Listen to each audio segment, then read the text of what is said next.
একটি বিশেষ কবিতা। সেই দিনটা ছিল ছিন্ন গাথা। সেই দিনটা ছিল কাগজের মতো সাদা আর শান্ত। কেউ ভাবেনি তার বুক চিরে ছিটকে পড়বে আগুন। স্কুলের মাঠে শিশুরা তখন আকাশের দিকে হাসছিল। হঠাৎ যেন এক দিক চিহ্নহীন বজ্রপাত পতিত হলো স্বপ্নে লেখা বইয়ের পাতায়। 17 জুলাই দুপুর 1:06। যেখানে থাকা উচিত ছিল কেবল নীল আকাশ, সেখানে নেমে এলো ধ্বংসের রূপে একটি প্রশিক্ষণ বিমান। যা ছিল আকাশের জন্য সেখানে ঝাঁপিয়ে পড়ল দোতলার ছাদে। কে তার গতি থামাতে পারত? কে বলতে পারত না, আজ নয়? নিঃশ্বাসে মিশে গেল ধোঁয়া আর কান্না।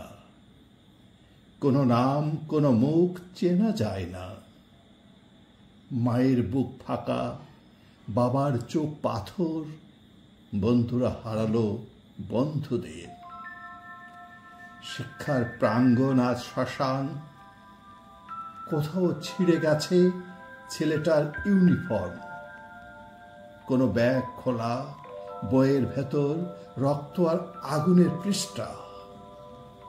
তবু আমরা দাঁড়িয়ে আছি একসাথে।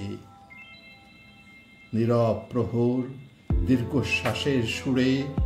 মাইলস্টোন আজ শুধু একটি স্কুল নয়, এটি এখন একটি জাতির শোকের দলিল। যারা হারিয়ে গেল তারা ফিরবে না ঠিকই,